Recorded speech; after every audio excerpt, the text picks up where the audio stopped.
Okey, baik. InsyaAllah kita mula dulu perlahan sementara tunggu kawan-kawan kita yang lain. Kita mula dulu perlahan insyaAllah. Okey, ayat yang ke-71 surah At-Taubah muka surat 198. Ayat ni minggu lepas kita dah terjemahkan. Minggu ni kita terjemahkan sekali lagi boleh. Okey, baca doa ya. Bismillahirrahmanirrahim. Rabbi syrah li sadri wa yassir li amri wahlul 'uqdatam min lisani yafqahu qawli. Rabbi yassir wa la tu'assir wa tammim bil khair. Ya Fattah wa bika nasta'in. Subhanaka la ilma lana illa ma 'allamtana innaka antal alimul hakim. Allahumma anfa'na bima 'allamtana wa 'allimna ma yanfa'una wa zidna ilma walhamdulillahi rabbil alamin. Okey, baik. Ayat ni tolong baca terjemah dia boleh Puan Izawani? Puan Izawani tolong baca ayat dia boleh? Recording in progress. Puan Izawani tolong baca ayat dia. 71 ya, Ustaz? Ya. Minggu lepas kita dah terjemahkan dah. Tolong baca ayat ni. Dan lelaki-lelaki beriman dan perempuan-perempuan beriman, sebahagian mereka adalah penolong bagi sebahagian yang lain.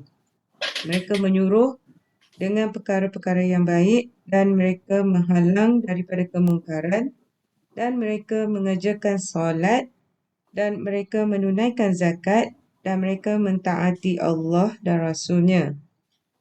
Mereka itu kelak merahmati mereka oleh Allah. Sesungguhnya Allah Maha Perkasa, Maha Bijaksana. Okey, baik. Itu terjemahan dia. Terima kasih Puan Izawani. Ayat 71 surah At-Taubah ni Allah Subhanahu Wa Taala datangkan sebagai lawan, opposite bagi ayat yang ke-67 surah At-Taubah ni juga. Sebelum kita masuk ayat 71 ni, kita dah lalu ayat 67, muka surat 11, 197 ayat 67. Tolong baca Tuan Sofi. Tuan Sofi tolong baca boleh? Muka surat 197 ayat 67. Sebelah dia. Maksudnya muka surat sebelum ni. Ya, kat skrin dah. Tu ayat dia Tuan Sofi. Tolong baca. Sahabat-sahabat lain boleh tengok kat skrin. Tolong baca boleh Tuan Sofi. Bismillahirrahmanirrahim. Orang-orang munafik, lelaki dan perempuan, setengahnya adalah sama dengan setengahnya yang lain. Mereka masing-masing menyuruh dengan perbuatan yang jahat dan melarang dari perbuatan yang baik. Dan mereka pula menggenggam tangannya, yakni bakil kedekut. Mereka telah melupakan, yakni tidak menghiraukan perintah Allah, dan Allah juga melupakan, yakni tidak menghiraukan mereka. Sesungguhnya orang-orang munafik itu merekalah orang-orang yang fasik. Okey, terima kasih Tuan Sofi. Ayat 67 Allah cerita tentang orang munafik dalam surah Taubah ni. Okey, manakala ayat kita 71 sekarang Allah cerita tentang orang-orang mukmin. Kenapa Allah nak tunjuk perbezaan antara orang munafik dengan orang mukmin? Okey, perbezaan pertama antara orang munafik dalam ayat 67 dengan ayat kita sekarang 71 ialah perkataan orang-orang mukmin, sifat orang mukmin Allah sebut perkataan penolong. Okey, terjemahan ayat 67 iaitu sifat orang munafik. Al-munafiqun wal munafiqat ba'duhum min ba'd. Terjemah dia, orang munafik lelaki dan orang munafik perempuan sebahagian mereka adalah daripada sebahagian yang lain. Manakala ayat kita hari ini, orang mukmin lelaki dan orang mukmin perempuan sebahagian mereka adalah awliya, penolong bagi sebahagian yang lain. Kat situ dah ada beza dah. Apa perbezaan dia? Allah nak tunjuk bahawasanya orang mukmin ni sesama mereka, lelaki ke perempuan ke, sesama mereka ada sifat tolong menolong satu sama lain. Itu point dia. Orang munafik tak ada. Mereka perangai sama, sifat sama, tapi mereka tidak ada sifat nak tolong satu sama lain. Tolong pun kalau ada sebab. Tolong pun kalau ada sebab-sebab tertentu. Dia tolong orang kaya-kaya semua macam dia saja. Kalau orang miskin, munafik yang miskin dia tak nak tolong sebab tak dapat membantu apa-apa dalam kehidupannya. Dia tolong orang munafik kaya sebab dia tahu nanti orang kaya itu akan memulangkan sesuatu yang berharga pada dia balik. Kalau tolong orang miskin, tolong orang yang tak ada duit ni, untuk masa akan datang, untuk jangka masa panjang tidak ada apa-apa sebarang kelebihan pun. Itu munafik. Orang mukmin Allah sebut dalam ayat kita hari ini, orang mukmin lelaki dan orang mukmin perempuan, sebahagian mereka adalah penolong bagi sebahagian yang lain.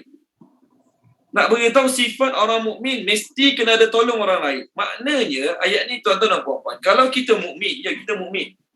Maksud mukmin believers, percaya beriman pada benda tak nampak. Syurga, neraka, akhirat, kebangkitan lepas mati, kita tak nampak. Kita percaya benda tu ada. Sebab Nabi sebut, Allah sebut, kita mukmin. Tapi kita belum capai tahap mukmin yang sebenar kalau kita tidak ada sifat, tidak ada perasaan nak tolong orang mukmin yang lain. Sebab ayat kita ini ada perkataan aulia tu. Ayat kita hari ini ada perkataan aulia, tengok kat skrin.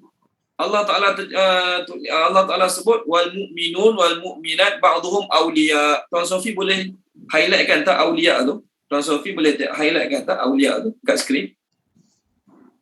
Okey. Tengok kat skrin lah. Alhamdulillah. Tuan Sofi, Masya Allah. Okey, aulia. Tengok kat skrin. Ada aulia. Aulia tu, tuan-tuan dan puan-puan, aulia tu adalah jamak ataupun plural kepada perkataan wali.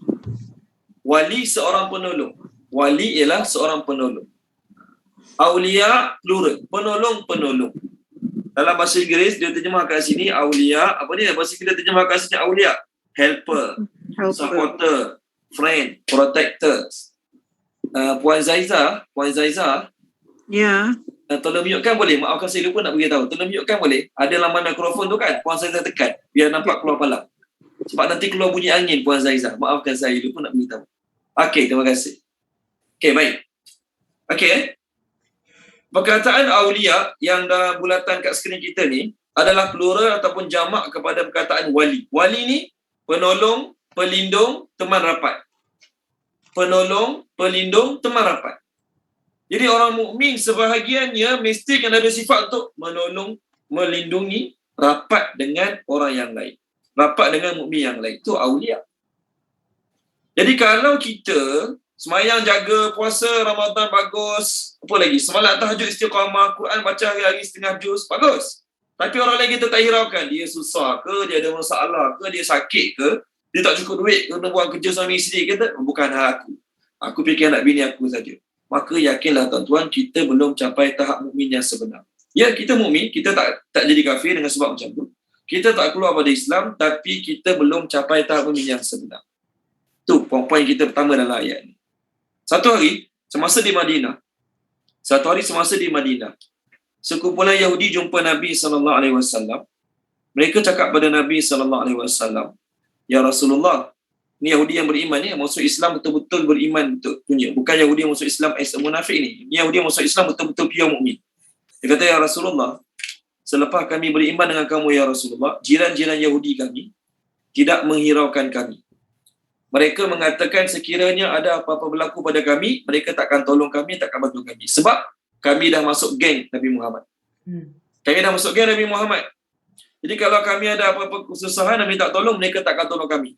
Walaupun mereka sebangsa dengan kami di kat Madinah, walaupun mereka sebangsa dengan kami, tapi bila kami masuk Islam je, mereka takkan tolong kami. Sebab kami dah pilih untuk beriman dengan kau ya Rasulullah. Maka Nabi SAW cakap pada Yahudi yang beriman yang masuk Islam. Nabi kata, walaupun kamu duduk jauh, maksudnya perkampungan Yahudi Madinah ni jauh sikit banding dengan Nabi dengan sahabat-sahabat. Nabi kata, walaupun kamu duduk jauh, tapi bila kami dengar je sesuatu berlaku ataupun menimpa kamu, kami akan terus datang menolong kamu. Itu kata-kata Nabi pada Yahudi yang ada jauh sikit pada Madinah. Yang jauh sikit pada bandar Madinah, Nabi cakap pada mereka, Nabi akan tolong mereka. Lalu Allah turunkan ayat. Allah turunkan ayat dalam surah Al-Ma'idah. Okay, Allah turunkan ayat dalam surah Al-Ma'idah. Okey, Puan Zaizah tolong baca boleh Puan Zaizah? Puan Zaizah tolong unmute-kan, tolong baca. Muka surat 117. Muka surat 117 ayat 55. 117. Sedap. Ya, baca terjemahannya, tak apa ambil masa. Muka surat 117 ayat 55. 55.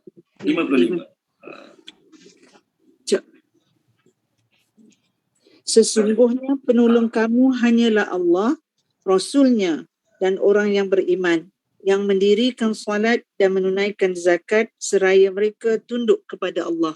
Okey, terima kasih Puan Zaizah. Okey, tu ayat poin saya. Ada perkataan wali kat situ. Ayat 55 surah Al-Maidah, innama waliyukumullah, sama aulia kita sekarang. Jadi Allah tolong ayat ni nak beritahu pada Yahudi yang mengadu kat Nabi tadi, yang masuk Islam tadi. Jangan risau. Yahudi tak nak tolong kamu. Jangan risau, jiran-jiran Yahudi kamu abaikan kamu, tidak menghiraukan kamu. Jangan risau. Kerana apa? Yang akan tolong kamu adalah Allah, Rasulnya, orang-orang beriman, dan bukan semua orang beriman akan tolong kamu. Orang beriman yang praktis agama. Allah sebut, orang beriman yang jaga sembahyang, bayar zakat dan rendah diri. Tuan-tuan dan puan-puan, kita nak minta tolong, inilah yang kita patut minta tolong. Allah, Rasul dan orang beriman yang jaga sembahyang, yang menunaikan zakat, yang jaga agama. Orang mukmin yang lain yang abaikan agama, orang mukmin yang lain yang tak hiraukan agama, bukanlah kata mereka semua tak nak tolong kita, tak. Mereka tidak ada hati yang penuh, perasaan yang tinggi untuk bantu sesama kita. Okey, baik. Terima kasih Puan Zainah. Balik semula kita tadi.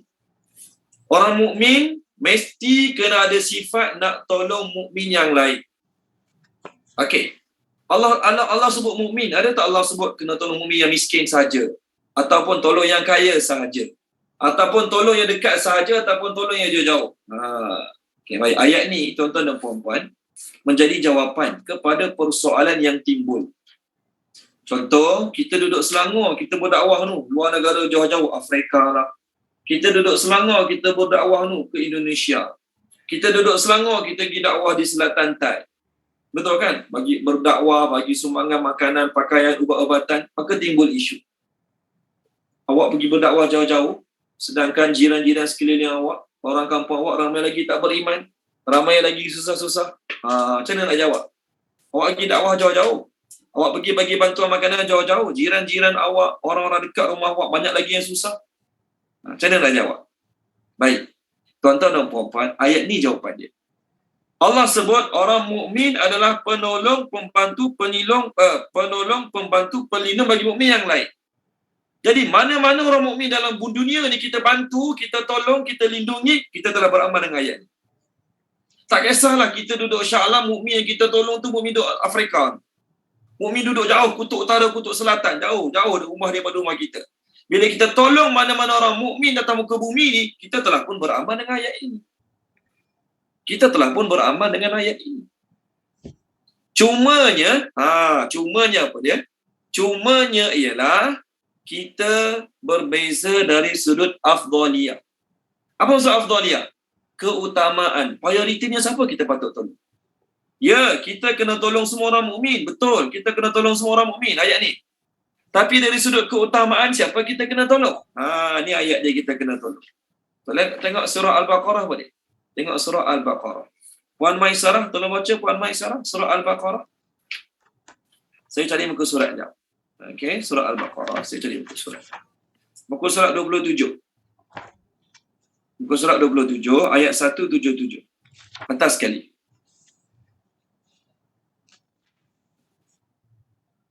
Atas sekali ya. Okey. 7. Muka surat 27, ayat 177. Okey. Kebajikan itu bukanlah menghadapkan wajahmu ke arah timur dan ke barat, tetapi kebajikan itu ialah orang yang beriman kepada Allah, hari akhirat, malaikat-malaikat, kitab-kitab dan nabi-nabi, dan memberikan harta yang dicintainya kepada kerabat, anak yatim, orang-orang miskin, orang-orang yang dalam perjalanan, peminta-peminta dan untuk memerdekakan hamba sahaya. Okey, cukup Puan. Puan Maisarah cukup. Terima kasih.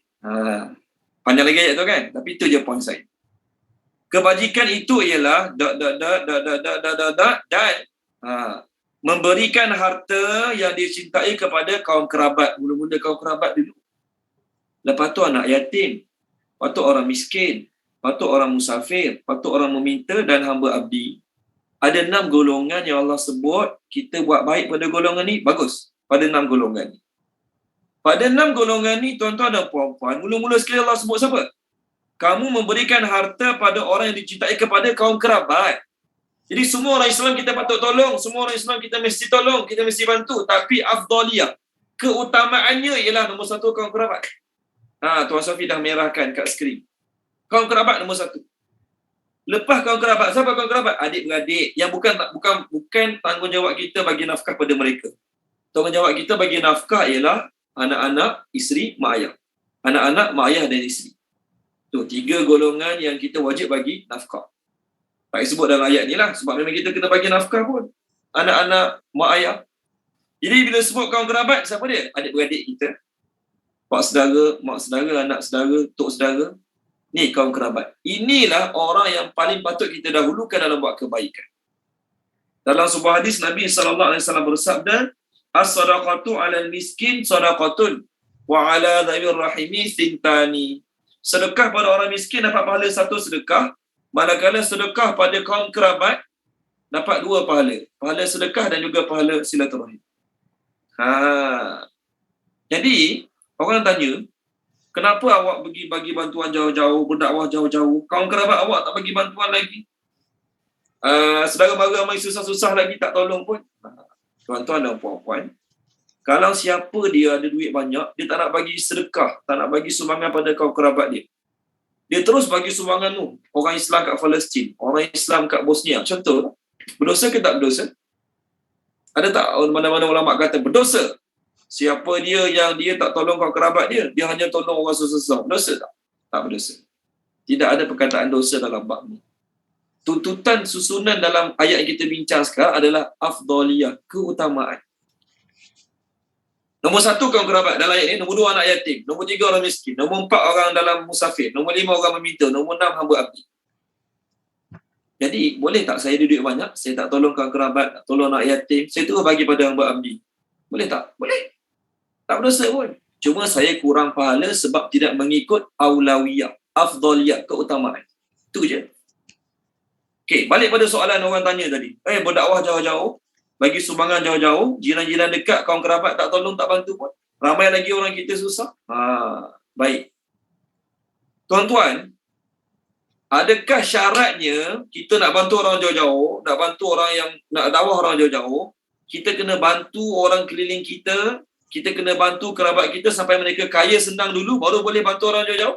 Adakah tu syarat dia? Tak. Kita pernah bantu kaum kerabat, kita dah pun berhak, kita dah pun layak untuk bantu orang jauh-jauh.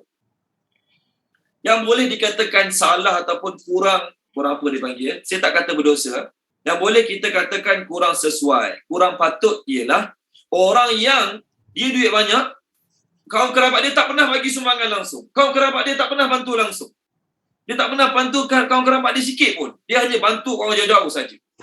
Itu yang kurang sesuai.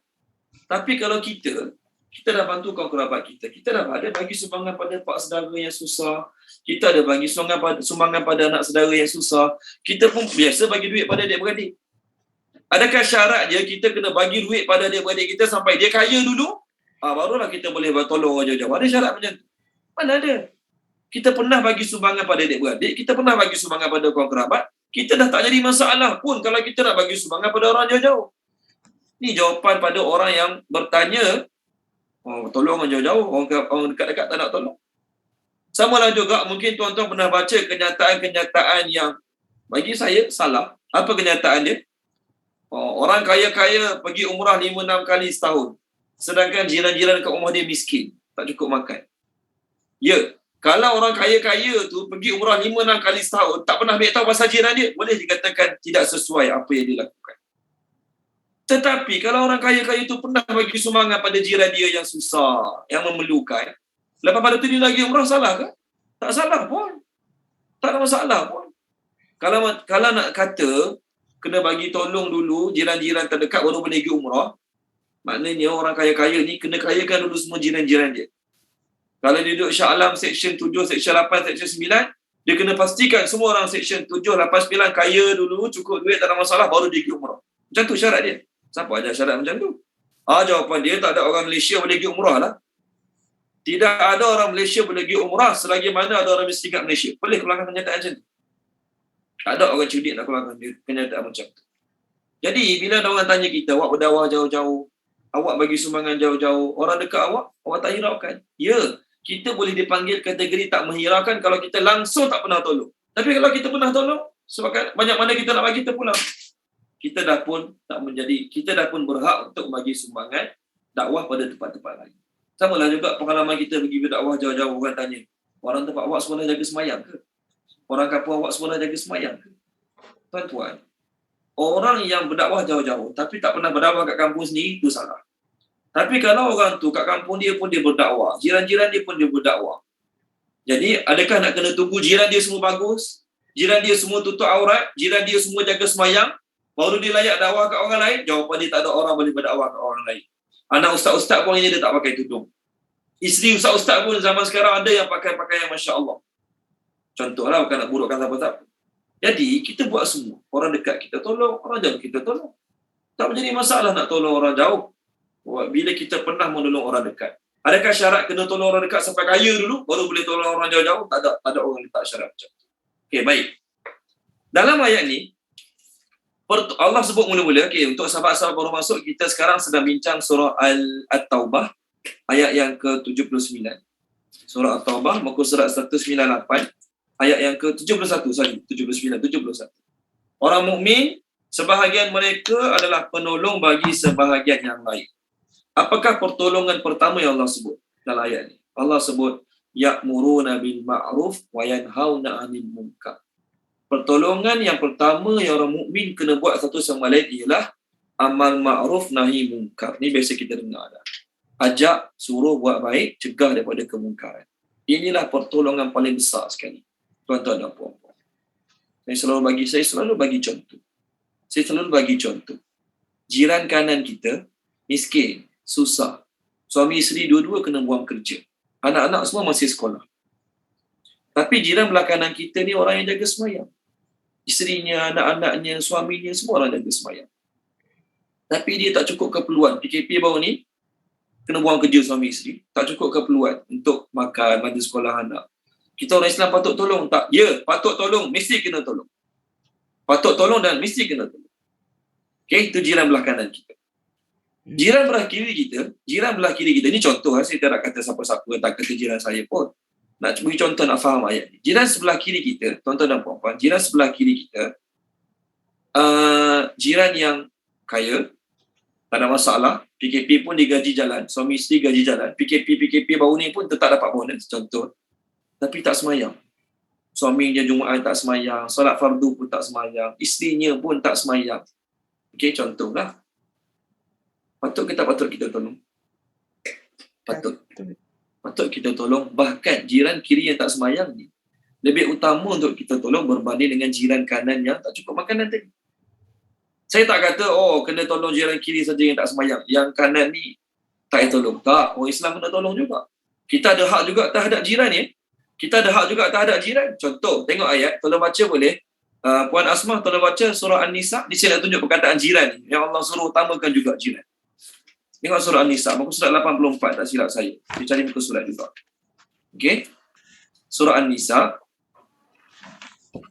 muka surat 84. Ataupun 80. Yes, 84. Kalau baca Puan Asmah, 84 ayat 36. Bismillahirrahmanirrahim. Dan sembahlah Allah dan janganlah kamu mempersekutukannya dengan sesuatu apapun. Dan berbuatlah baik kepada kedua orang tua, karib, kerabat, anak-anak yatim, orang-orang miskin, tetangga dekat dan tetangga jauh. Cukup. Jawab. Cukup Puan.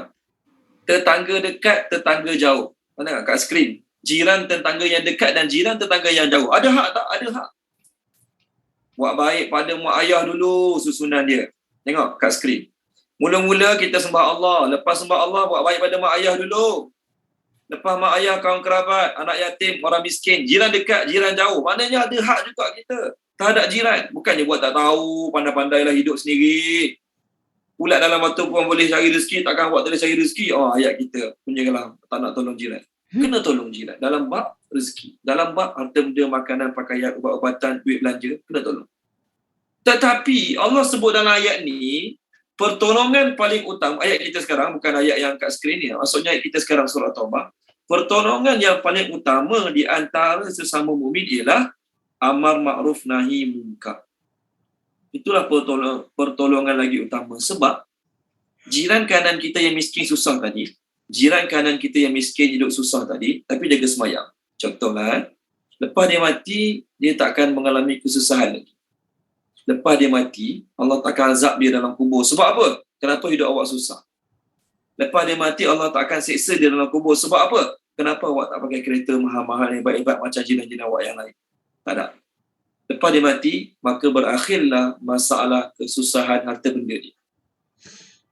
Tapi jiran kiri kita yang kaya tadi, tak semayang.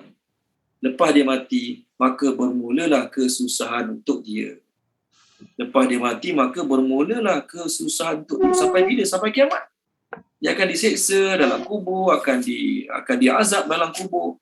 Nabi sebut dalam hadis kan, kubur merupakan raudhatun min riyadil jannah wa hufratun min hufarin niran. Salah satu taman daripada taman syurga ataupun salah satu lembah daripada lembah neraka. Maka antara jiran kanan dengan jiran kiri, dua-dua kena tolong. Ingat, saya tak kata tolong satu saja, dua-dua kena tolong. Tapi pertolongan yang paling besar adalah pertolongan amar ma'ruf nahi munkar. Dalam sebuah hadis Nabi SAW sebut, hadis Imam Muslim, Nabi kata, unsur akhaka zaliman aw mazluman. Tolonglah saudara kamu, Nabi kata, tolonglah saudara kamu sama ada yang zalim ataupun yang dizalimi. Maka sahabat tanya, ya Rasulullah, kalau Tuhan cakap kena tolong orang yang dizalimi, tu kami faham. Tapi apa maksud Tuhan kena tolong orang yang menzalimi? Nabi kata, ta'khudhu yadaka fawqa yadihi. Kamu letak tangan kamu atas tangan dia. Maksud kata-kata Nabi, kamu letak tangan kamu atas tangan dia. Jadi, kita letak tangan kita pada orang Islam yang buat zalim, yang ambil rasuah ke, yang aniaya orang ke, yang tak bayar hutang ke, kita letak tangan kita atas tangan dia, maknanya kita pegang tangan dia, pimpin dia, suruh dia berhenti buat maksiat, suruh dia berhenti buat benda haram. Itu maksud kita tolong saudara kita. Jadi Nabi sebut pertolongan yang paling besar daripada seorang mukmin pada mukmin yang lain ialah tolong apa dia?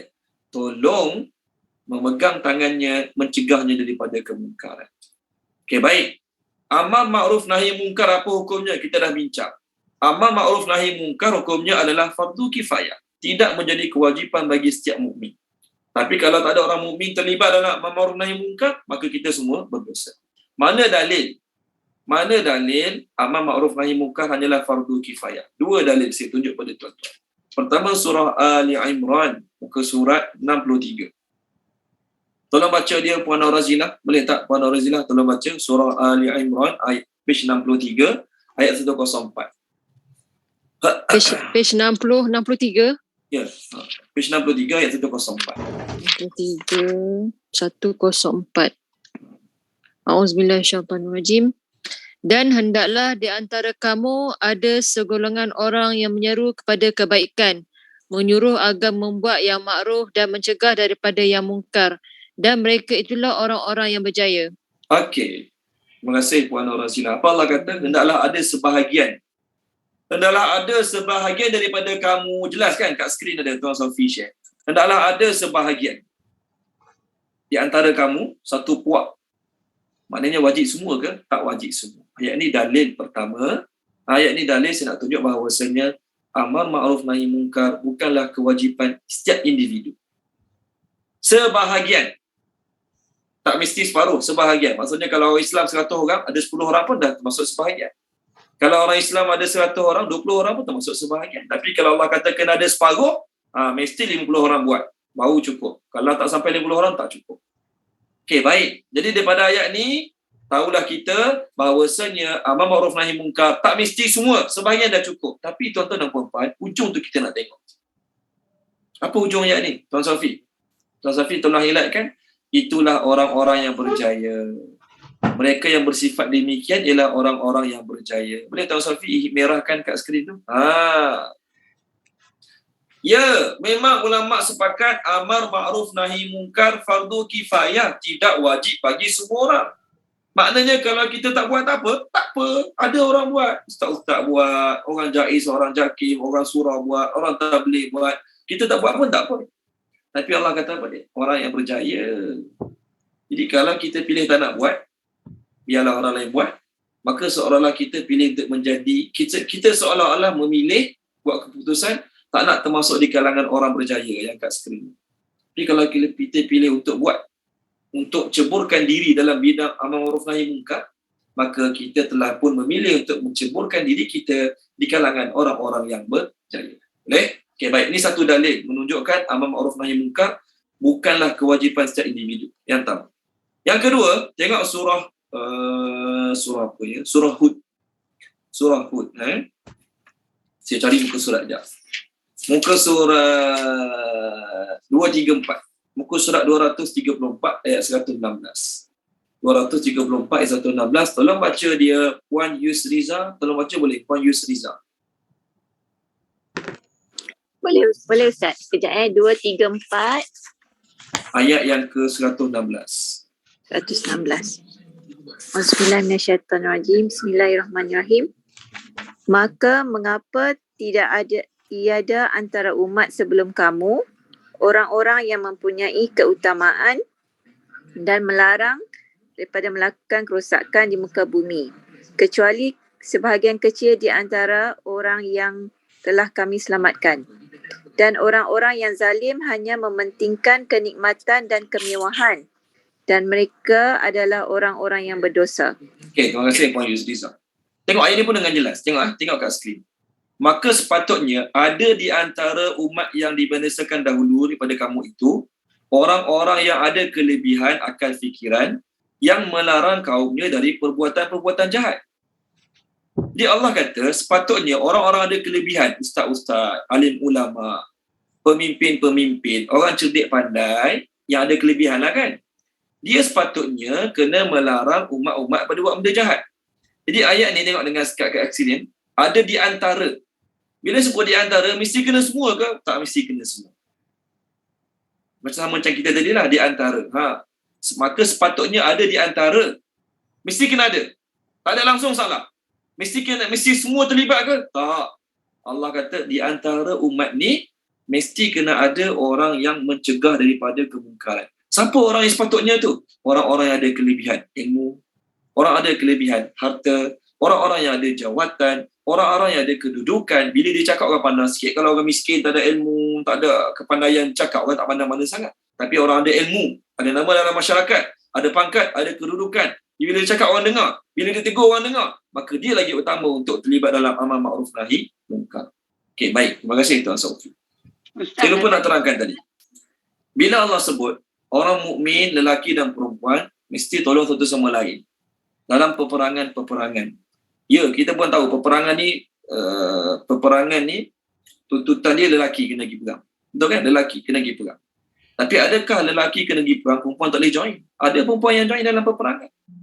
Dalam hadis Imam Bukhari, anak Nabi SAW bernama Fatimah. Ummu Sulaim Fatimah, dan juga Ummu Sulaim.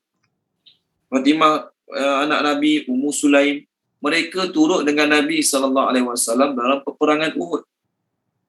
Dia perempuan tapi dia pergi tolong juga. Tolong lelaki yang cedera, tolong bagi ubat-ubatan, tolong apa lagi?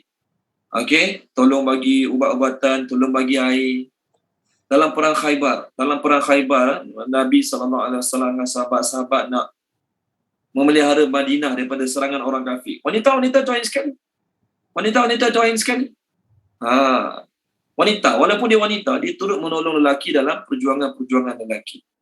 Ada seorang sahabat Nabi, wanita sahabiah, dia isteri kepada Ubadah bin Samit, namanya Bintu Malhan. Bintu Malhan ni, dia pernah ikut suami dia pergi berjihad. Maksudnya dia tak pegang senjata, dia bahagian belakang ni. Bahagian sediakan makan, bahagian sediakan ubat-ubatan, bahagian sediakan air, bahagian belakang. Tapi pergilah perang. Dia ni semasa di Mekah. Masa ni Rasulullah dah wafat lah. Masa dia dengan suami dia pergi berperang sampai meninggal dunia tu, Rasulullah dah wafat.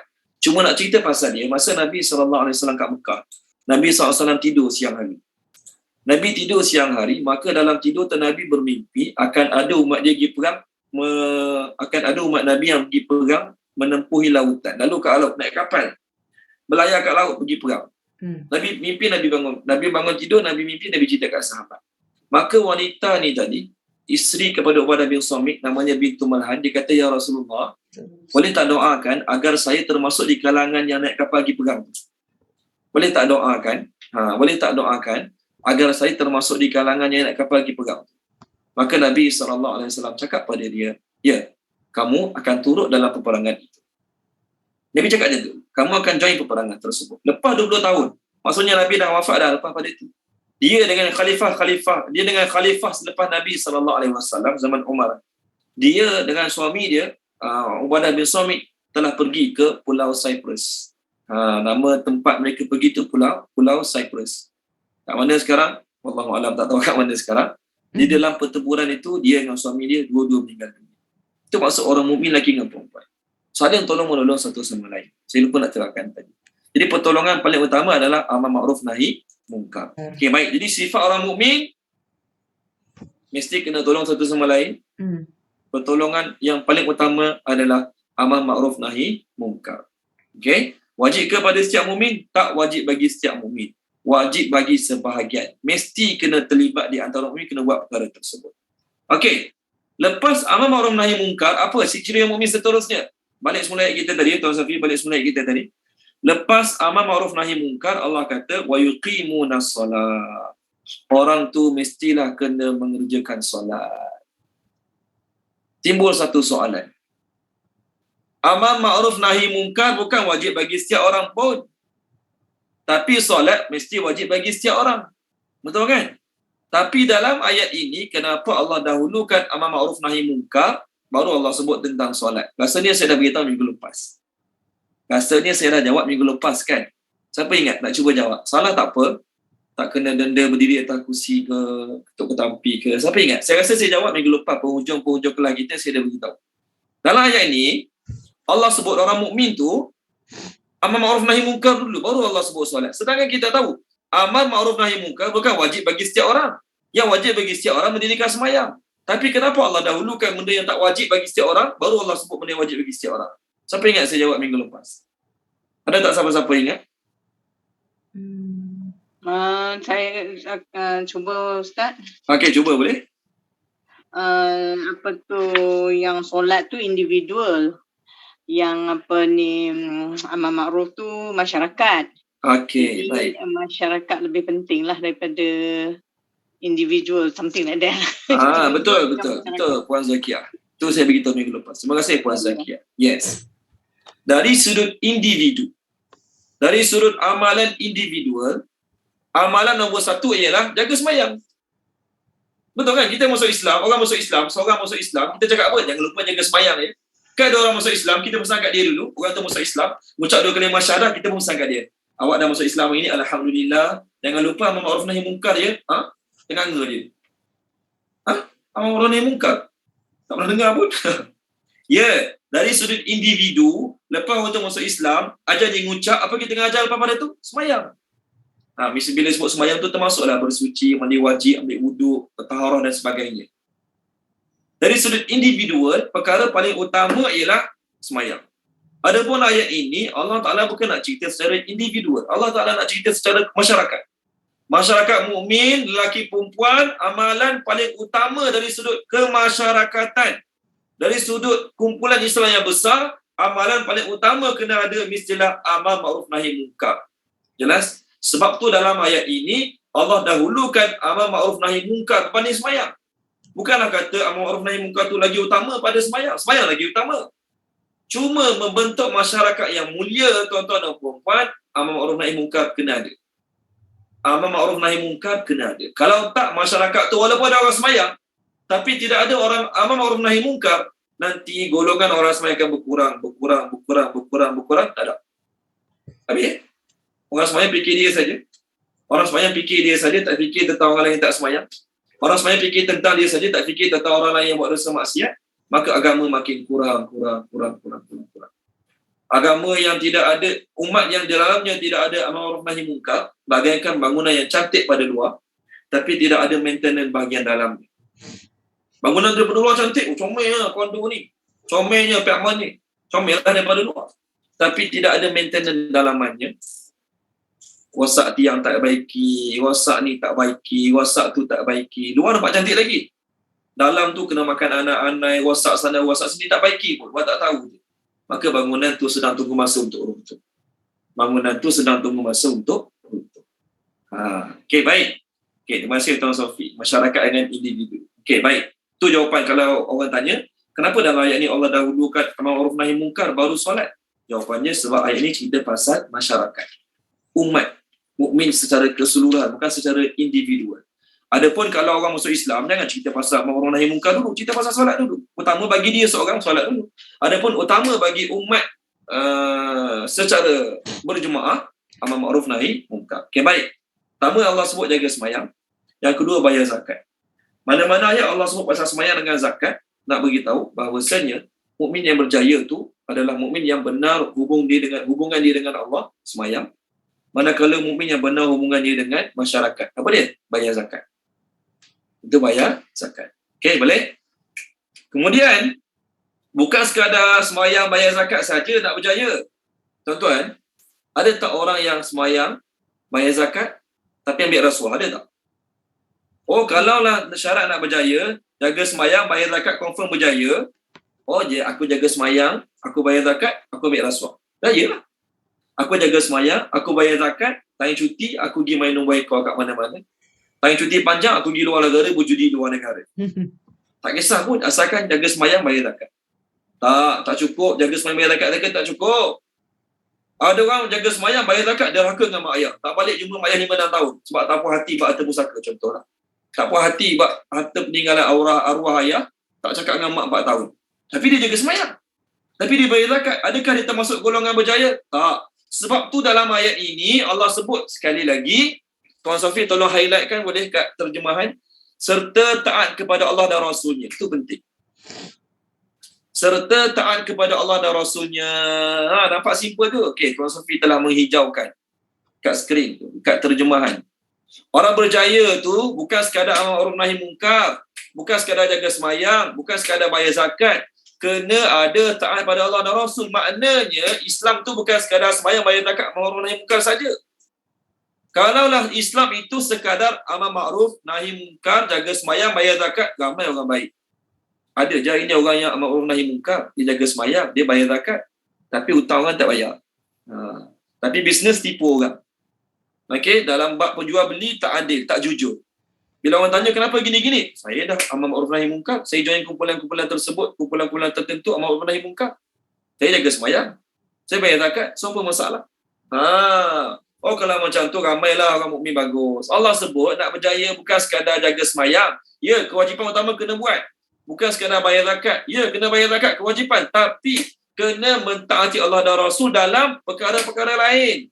Nabi suruh bayar hutang, bayarlah hutang. Allah kata, tinggalkan dosa maksiat, tinggalkan dosa maksiat.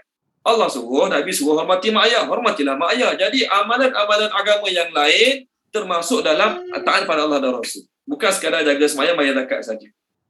Kalau jaga semayang, bayar zakat saja dah jadi orang baik, Masya Allah, ambillah rasuah banyak mana pun. Tak apa, sebab aku dah jaga semayang, aku bayar zakat, tak apa ambil rasuah banyak mana pun. Tak. Orang mukmin di samping waktu semayang, di selain waktu semayang dia, di selain waktu dia bayar zakat, dia akan ada sifat taat pada Allah dan Rasul. Sekarang ni Allah bagi tak aku buat benda ni? Tak bagi, kau tak payah buat. Itulah orang taat. Maka orang macam ni Allah kata, Allah Ta'ala akan merahmati mereka. Apa maksud rahmat? Rahmat lawannya adalah laknat. Lawan rahmat adalah laknat. Laknat ialah sesuatu yang menjauhkan seseorang daripada Allah. Laknat ialah sesuatu yang menjauhkan orang daripada Allah, tu laknat. Rahmat ialah sesuatu yang mendekatkan orang pada Allah, tu rahmat. Jadi orang yang cuba melibatkan diri dalam amar ma'ruf nahi munkar, dia jaga semayang, dia bayar zakat, dia taat, dia cuba mentaati perintah Allah sebaik mungkin, dia cuba meninggalkan larangan Allah dan Rasul sebanyak mungkin, maka Allah kata orang tu nanti Allah akan beri rahmat. Tuan-tuan ingat tak saya sebut sa ni, terjemah dia soon, later, sayarhamuhumullah. Kenapa Allah guna perkataan sa, soon ataupun later? Allah nak beritahu kepada dia, orang yang buat baik kat dunia ni, tak sampai tempoh masa yang lama dia akan rasa kesan kebaikan dia. Dengan sebab kita ma'ruf nahi munkar, dengan sebab kita jaga semayang, bayar zakat, mentaati Allah dan Rasul, kita akan rasa kita dapat rahmat Allah. Apa tanda orang tu dapat rahmat Allah? Semakin bertambah amal-amal, semakin rasa benci terhadap dosa maksiat, semakin banyak masa ni digunakan ke arah kebaikan, semakin kurang masanya terlibat dengan benda-benda lara. Okey, dulu dia memang duduk kedai mamak 8 jam sehari. Duduk kedai mamak 8 jam sehari tak haram. Siapa kata haram? Selagi tak bersembang benda haram, selagi tak tengok benda haram, tak haram. Tapi masa sia-sia duduk kedai mamak sembang. Tapi bila dia dapat rahmat Allah, maka masih lagi mamak, masih lagi pergi kedai mamak, tapi tempohnya dah berkurang kan. Daripada 8 jam bagi kat mamak, 4 jam dia bagi masa baca Quran, 4 jam bagi masa zikir, 4 jam bagi masa kelas agama. Itu tak dia dapat rahmat Allah SWT. Jadi dah dapat rahmat Allah, pastikan kita buat perkara-perkara ni. Amar ma'ruf nahi mungkar. Tak perlu jauh-jauh. Kawan-kawan seoffice, adik-beradik, dalam family sendiri. Nampak kawan benda tak betul, minta maaf lah, nak tegur sikit. Tak boleh buat macam ni.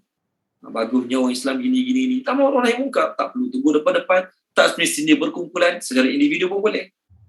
Buat benda tu, amar ma'ruf nahi mungkar, jaga semayang, bayar zakat, mentaati perintah Allah yang lain, meninggalkan larangan Allah yang lain, maka orang ini akan dapat rahmat Allah. Dengan rahmat Allah ni lah tuan-tuan dan puan-puan senang bangun tahajud.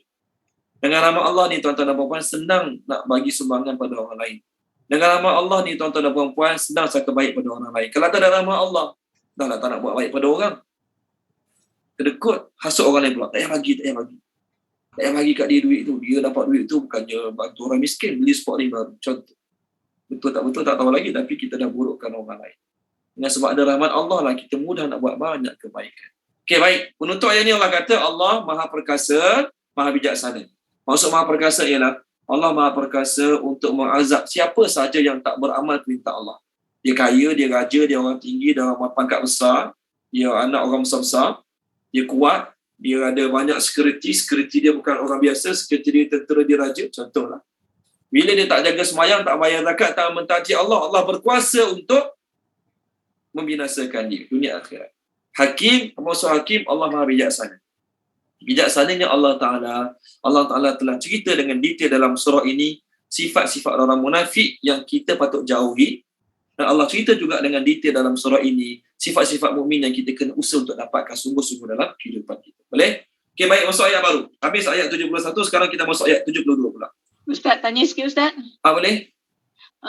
Macam mana kita nak counter kalau orang kata, Allah kata la ikraha fid din, maknanya kita tak ada paksaan dalam agama. Jadi dia kata yalah tak ada paksaan, tak payahlah kita nak suruh orang. Dan istilah orang Melayu pula, jangan duk sibuk jaga tepi kain orang. Okey, baik. Macam mana kita nak counter macam tu ya? Macam mana nak counter Maksud ayat, okey, sebelum orang counter, orang yang cakap macam tu guna ayat la ikraha fid din, dia kena faham. Maksud la ikraha fid din ialah tidak ada paksaan untuk paksa orang masuk Islam. Orang tu bukan Islam, awak kena masuk Islam. Tak masuk si awak, tu tak boleh. Itu maksud ayat tu. Tidak ada paksaan untuk paksa orang yang masuk Islam. Adapun dia dah masuk Islam, boleh paksa tak? Boleh. Sebab tu dalam bab hudud, ada hukuman hudud bagi orang tak sembahyang. Dalam bab pemerintahan, pemerintah boleh isytihar perang pada satu masyarakat perkampungan tak sembahyang. Kalau ada satu kampung, ni cerita pemerintahan Islam, ni bukan cerita zaman sekarang, cerita pemerintahan Islam. Khalifah Islam boleh isytihar perang pada satu kampung, satu tempat yang lama tidak ada syiar azan. Kampung dah lama tak ada orang azan. Kampung dah lama tak ada salat Jumaat. Maka pemerintah boleh bagi warning pada kampung ni. Dalam masa seminggu lagi tak ada orang azan, tak ada orang salat Jumaat, aku akan serang kampung kamu. Paksa ke tak tu?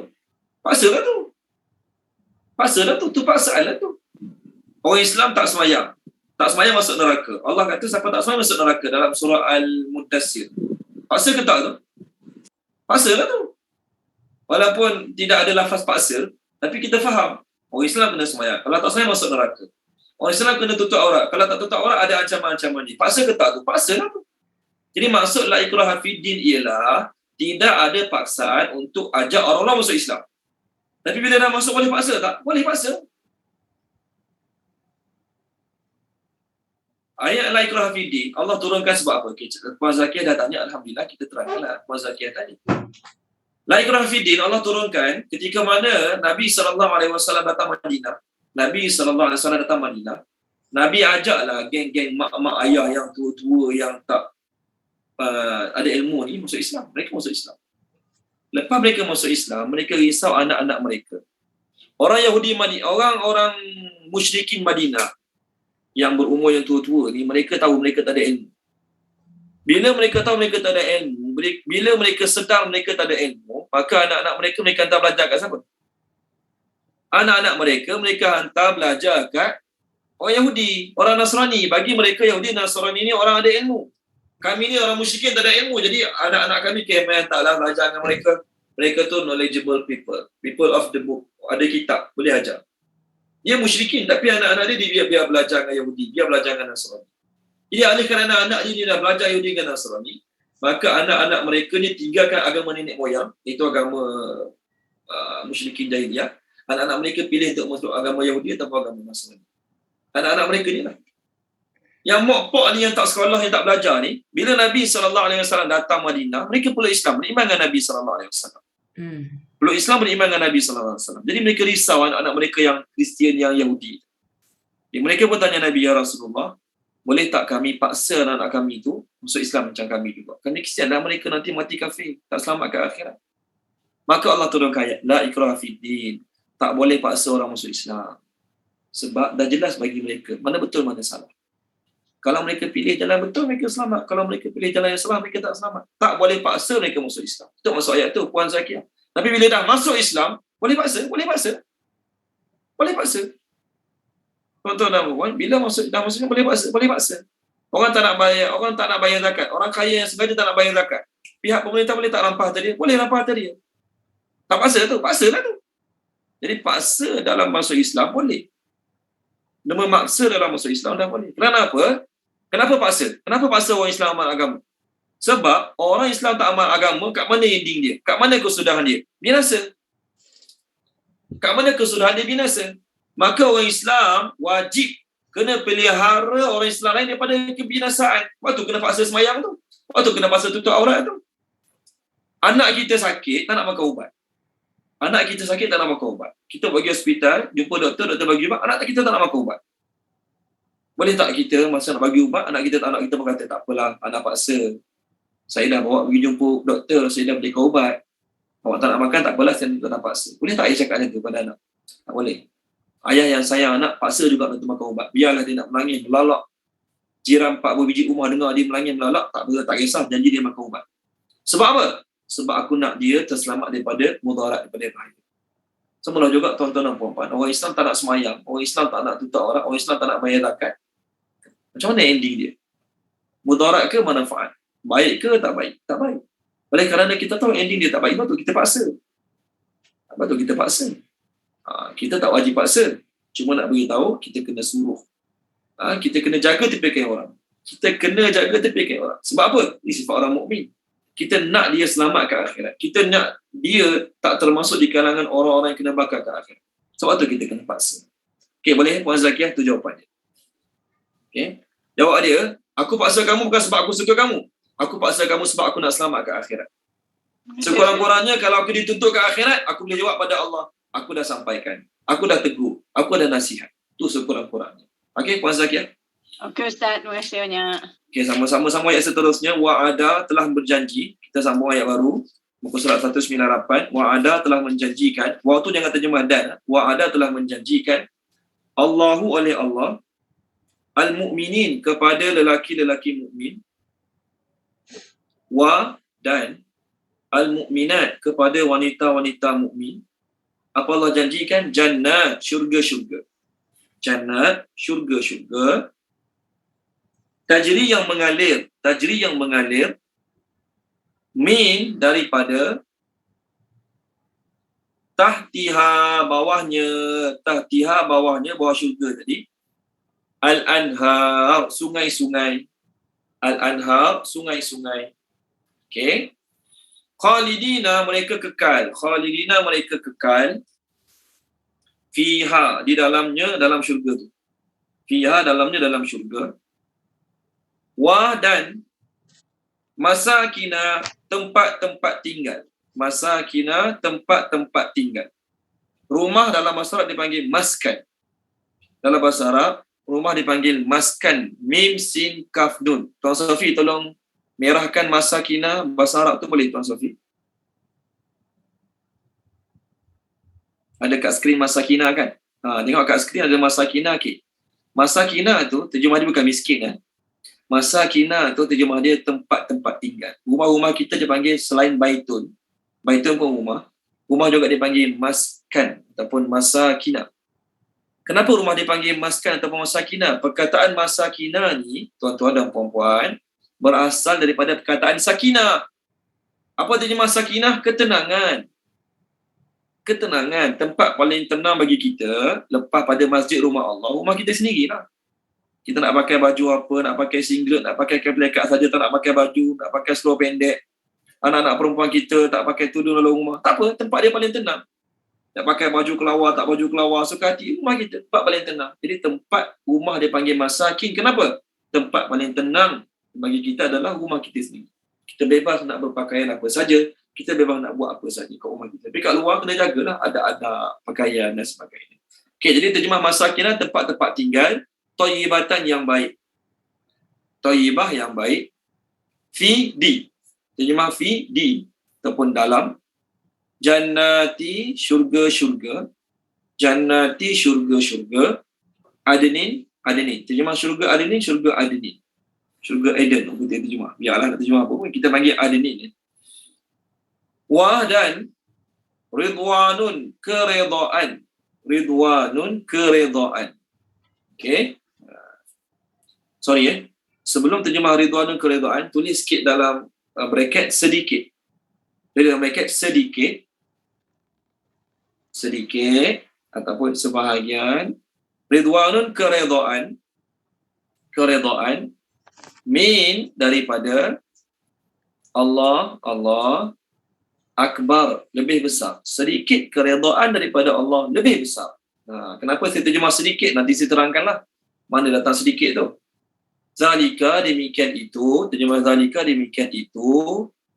Wa, dialah ataupun ialah al-fauzu, kejayaan. Al-fauzu, kejayaan.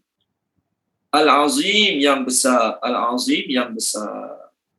Okey, Puan Zanaria terjemahkan boleh. Puan Zanaria, Tuan Haji Syahril ada. Tadi nampak ada Tuan Haji Syahril.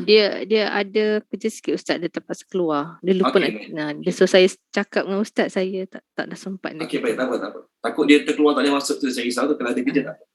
Okey, Puan Zanaria terjemahkan ayat kita 72 ni. Okey, bismillahirrahmanirrahim. Telah menjanjikan oleh Allah kepada lelaki-lelaki mukmin dan perempuan-perempuan mukmin syurga-syurga yang mengalir dari bawahnya sungai-sungai, mereka kekal di dalamnya, yakni syurga, dan tempat-tempat tinggal yang baik di dalam syurga-syurga adnin, dan sedikit keredaan daripada Allah lebih besar. Demikian itu dialah lebih besar. Sedikit keredaan daripada Allah lebih besar. Demikian itu dialah kejayaan yang besar. Okey, terima kasih Puan Zanaria. Ayat ni, ayat 72 kita sekarang, Allah nak beritahu orang mukmin yang ada sifat-sifat kat atas tadi, orang mukmin yang ada sifat-sifat dalam ayat 71 tadi, mereka lah termasuk orang-orang Allah janjikan nak bagi benda ni lah, nak bagi syurga-syurga yang mengalir daripada bawahnya sungai-sungai. Mereka kekal dalam syurga tersebut, mereka kekal dalam syurga Adnin. Allah sebut, Allah janji pada orang mukmin. Siapa orang mukmin? Orang believers. Oh, ramai believers hari ni, semua dapat ke? Tak. Orang mukmin yang ada sifat-sifat tertentu, orang mukmin yang ada ciri-ciri tertentu. Ingat, bukan semua mukmin layak dapat ni. Orang mukmin yang ada sifat-sifat tertentu, orang mukmin yang ada ciri-ciri tertentu dah layak dapat ni. Apa ciri-ciri mukmin? Banyak ciri-ciri mukmin dalam Quran. Banyak sangat ciri-ciri mukmin dalam Quran. Antaranya kita bincang sikit je dulu. Boleh? Tengok surah Al-Mu'minun. Banyak ciri-ciri mukmin. Okey, sebelum cerita pasal mukmin tu, kita ada beberapa sahabat baru hari ni. Kita ulang kaji balik. Beza Muslim, mukmin, muttaqi. Okey. Satu orang yang mengucap 2 kalimah syahadah, maka dia Muslim. Satu orang mengucap 2 kalimah syahadah, dia Muslim. Walaupun dia belum, masa tu dia belum semayang lagi, belum puasa bulan Ramadan lagi, belum bayar zakat lagi. Tapi bila dia mengucap 2 kalimah syahadah, maka masa tu dia adalah Muslim. Mana dalil dia? Okey, tolong baca dia. Puan Zakia tolong baca surah Al-Hujurat. Saya cari muka suratnya. Surah Al-Hujurat. Ni ayat-ayat kita nak bincang menunjukkan perbezaan antara mukmin dan muttaqin. Mukmin, muslim dan muttaqin. Muka surat 517 ayat 14. 517 ayat 14. A'udzubillahi minasyaitonirrajim. Orang-orang Arab Badui berkata, kami telah beriman. Katakanlah kepada mereka, kamu belum beriman. Tetapi ucaplah kami telah tunduk, iaitu Islam, kerana iman belum masuk ke dalam hatimu. Dan jika kamu taat kepada Allah dan Rasulnya, dia tidak akan mengurangi sedikit pun pahala amalanmu. Sesungguhnya Allah Maha Pengampun lagi Maha Penyayang. Okey, terima kasih Puan Zakia. Ni nak tunjuk dalam ayat ni, beza Muslim dengan mukmin. Ada orang Arab Badui masuk Islam. Jumpa Nabi, terus ngaku kat Nabi, kami mukmin. Betul ke salah kata-kata mereka? Betul lah, mereka mukmin. Siapa ucap dua kalimah syahadah, dia mukmin, betul. Memang dia mukmin pun kalau ucap dua kalimah syahadah. Cumanya, adakah dia telah capai tahap mukmin sebenar? Belum lagi. Betul ayat ni beritahu, belum masuk lagi iman dalam diri kamu. Okey? Jadi cukup kat masa ni kamu kata kami telah Islam. Maksudnya tahap kami sekarang dah tahap Muslim. Cuma belum capai tahap mukmin lagi. Saya ada sekolah tahfiz. Semua orang tahu. Bila sebut sekolah tahfiz, maksudnya menghafal Al-Quran. Betul kan? Bila masuk sekolah tahfiz, kena pakai uniform tahfiz lah. Jubah, serban putih dan sebagainya. Okey? Ada pelajar baru masuk hari ni. Hari ni baru dia masuk pagi tadi. Bila masuk hari ni, adakah dia dah menghafal dah? Hari ni dia baca undang-undang dulu. Hari ni dia baca peraturan madrasah dulu. Jadi dia tak menghafal satu surah pun lagi hari ni. Dia hanya hafal Fatihah saja sebelum ni. Contohlah. Jadi tuan-tuan dan puan-puan, bila ada orang datang ziarah pelajar, bila saya bawa pelajar-pelajar saya pergi solat Jumaat, bila pelajar-pelajar saya bawa pergi solat Jumaat, maka orang kata apa dia? Ustaz bawa pelajar-pelajar tahfiz dia pergi solat Jumaat. Betul ke salah? Betul. Jadi ada seorang hamba Allah yang dah berumur, dia tanya pelajar saya baru masuk hari ni. Dia pun tanya, awak sekolah tahfiz ke? Berapa surah dah hafal? Ada, Fatihah je. Contohlah. Dia pun marah. Tahfiz apa? Apa Fatihah saja? Mana ada pelajar tahfiz apa Fatihah saja? Jadi, bila ada orang kata, semua pelajar-pelajar yang ustaz bawa tu pelajar tahfiz, betul ke salah? Betul. Bila dia masuk sekolah tahfiz saya, dia termasuk kategori pelajar tahfiz. Cumanya oleh kerana dia belum menghafal, dia tak layak dipanggil pelajar tahfiz dari sudut tahap hafalan. Sebab tak hafal langsung lagi. Jelas kan? Sama lah juga, bila orang ucap dua kalimah syahadah, dia mukmin, dia muslim, betul. Cuma dia tak layak lagi dipanggil mukmin sebenar sebab banyak model amalan yang dia belum buat lagi. Okey, ini beza muslim dengan mukmin. Okey. Kemudian ada beza pula antara muslim dengan muttaqin. Mukmin dengan muttaqin. Contoh, kalau baca dia saya nak tengok siapa boleh terjemah lagi. Rasanya semua dah terjemah. Okey, Tuan Sofi. Tuan Sofi boleh terjemah tak? Surah Al-A'raf. Muka surat 163 ayat atas sekali. Muka surat 163 ayat atas sekali.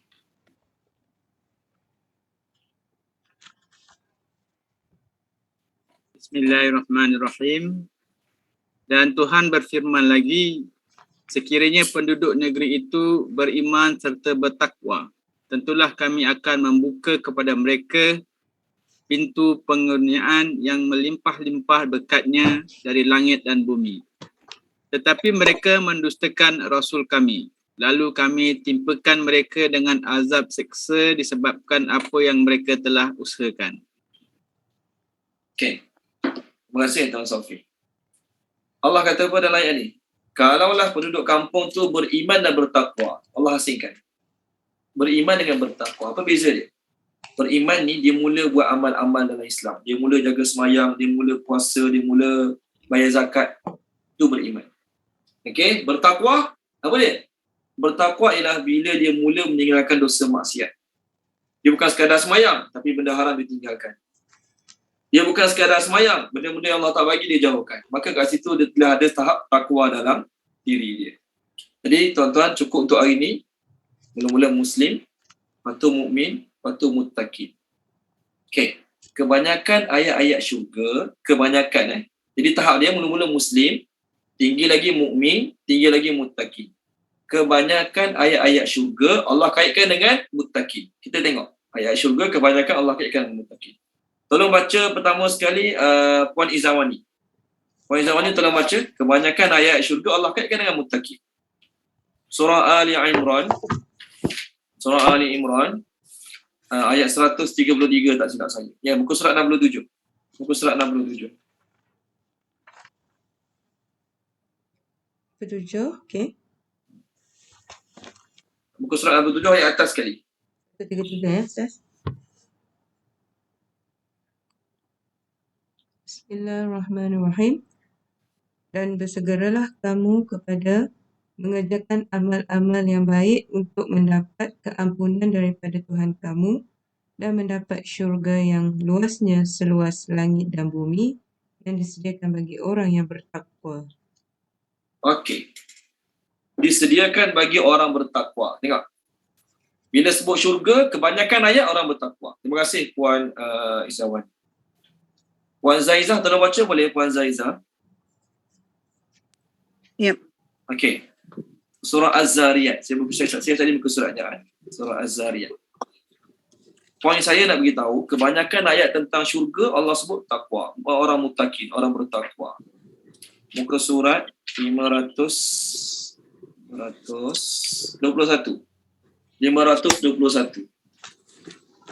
Ayat satu ayat je. 521 ayat 15. Boleh tak Puan Zaizah? 521. Page 521 ayat yang ke-15. Ayat ke-15. A'udzubillahi minasyaitonirrajim. Sesungguhnya orang-orang yang bertakwa adalah ditempatkan di dalam beberapa taman syurga dengan mata air terpancar padanya. Okey, satu. Puan Zaizah tengok muka surat seterusnya 524. Tadi 521, ni 524. Selang 2 page, 3 page. Okey. Jumpa ayat 17. Ayat 17. Okey.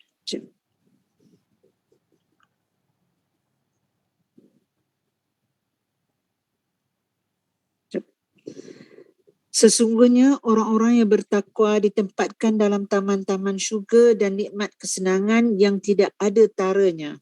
Okey, baik. Terima kasih Puan Zaizah. Dua-dua ayat kita bincang yang kita tengok tadi, Allah sebut pasal syurga je mesti bertakwa. Pasal syurga mesti bertakwa. Nak beritahu apa dia?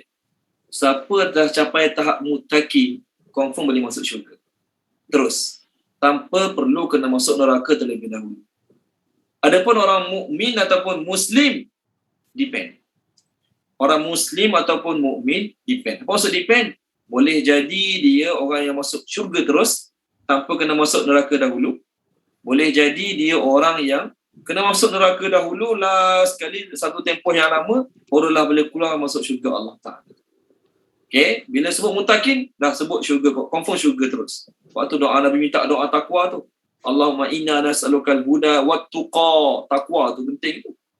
Orang mukmin depend. Bukan semua orang mukmin boleh masuk syurga terus.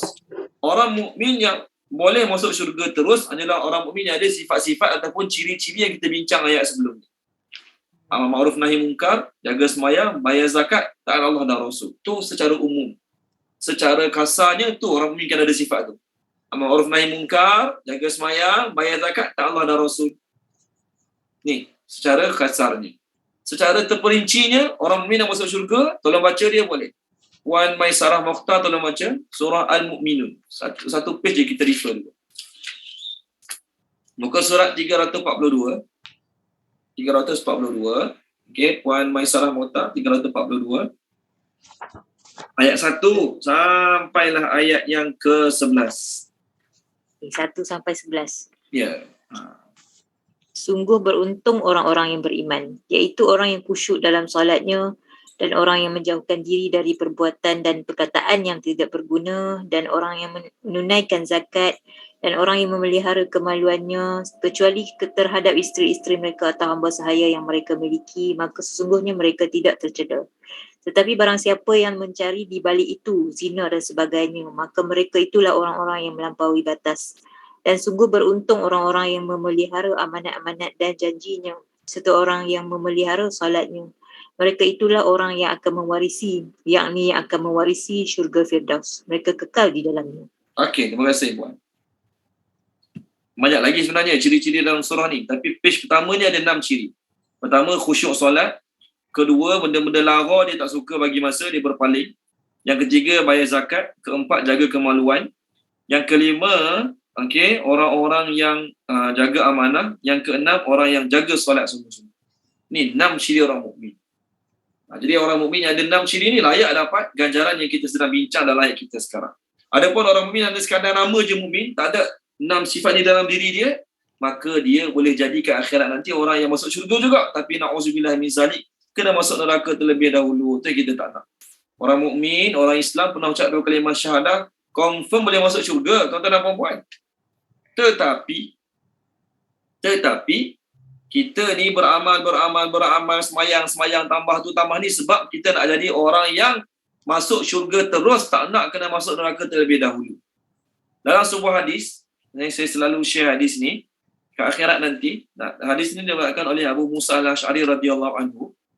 Ke akhirat nanti, ketika mana orang kafir masuk syurga, orang kafir masuk neraka, bersama mereka ada juga orang Islam yang masuk neraka. Bersama mereka ada juga orang Islam yang masuk neraka. Lalu orang kafir yang dalam neraka tanya orang Islam yang masuk neraka, alam takunu muslimin? Bukan ke you all dulu kat dunia Islam? Maka orang Islam yang masuk neraka jawab, na'am, ya, kami dulu orang Islam. Maka orang kafir yang dalam neraka tanya orang Islam. Ni hadis riwayat Abu Musa Asy'ari. Dalam hadis ni adalah tafsir Ibn Katsir dalam surah Al-Hijr. Maka orang Islam yang jawab, masuk neraka jawab, memang kami dulu Islam, tapi kami diselubungi oleh dosa-dosa kami. Kami punya dosa lagi banyak pada kebaikan. Orang kafir tanya, kalau macam tu apa faedah kamu Islam? Kamu Islam pun kena masuk neraka sama-sama dengan kami. Ada bezalah kamu dengan kami. Maka orang Islam jawab, ya, memang kami dulu Islam, tapi dosa kami lagi banyak pada kebaikan kami. Sebab tu kami dengan kamu sama-sama kena sama-sama masuk neraka ni. Lalu setelah berlalu tempoh masa yang lama, orang Islam tu kena masuk neraka, depend pada banyak mana dosa dia, banyak mana kewajipan dia tinggal, banyak mana dia zalimi orang. Lalu Allah Ta'ala panggil malaikat suruh keluarkan seorang-seorang orang Islam daripada neraka, masuk syurga Allah Ta'ala. Masa orang kafir tengok orang Islam seorang-seorang yang jadi keluar daripada neraka tadi ke syurga, maka apa kata orang kafir? Apa kata orang kafir? Ya laitana law kunna muslimin fanakhruju kama kharaju. Alangkah bagusnya kalau aku dulu Islam je. Biarlah Islam tak capai tahap mukmin pun, biarlah Islam tak capai tahap mutakin pun, dan aku boleh keluar daripada neraka ni, masuk syurga. Maka Nabi pun baca ayat 1 dan 2 surah Al-Hijr. Tolong baca dia, Puan Asmah boleh? Puan Asmah tolong baca surah Al-Hijr. Page 262 ayat 1 dan 2. 262. Ayat 1 dan 2. Ayat 1 dan 2.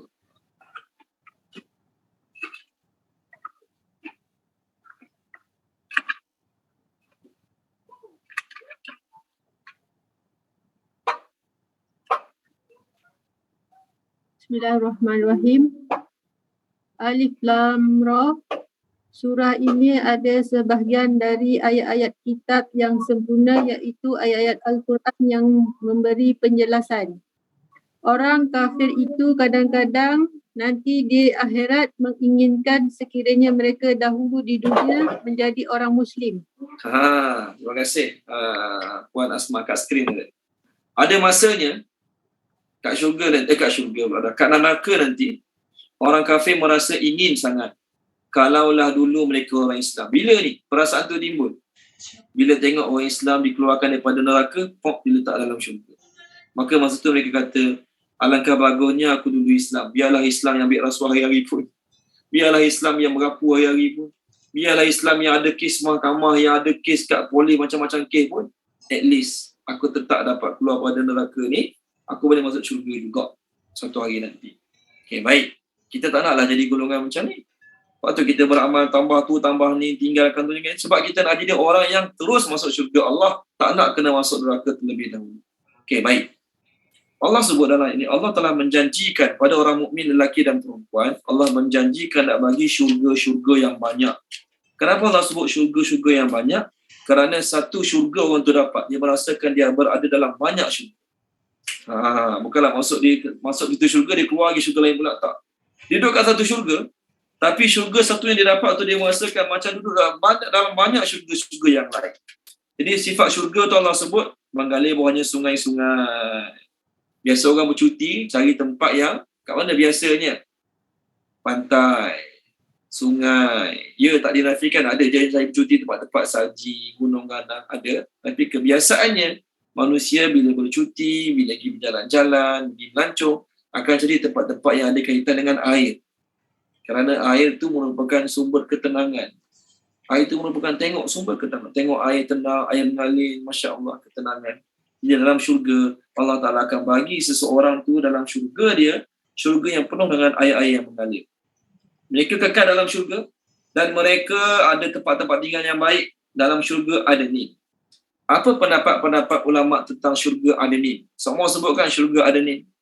Ada pendapat mengatakan syurga Adnin dengan syurga Firdaus tu benda yang sama. Syurga yang sama, namanya berbeza. Ini pendapat-pendapat. Okey. Imam Atta' Al-Khurasan, dia kata syurga Adnin ini ialah pusat syurga. Main syurga tengah-tengah syurga Adnin. Loteng dia adalah Arash Allah Ar-Rahman. Ini pendapat dia.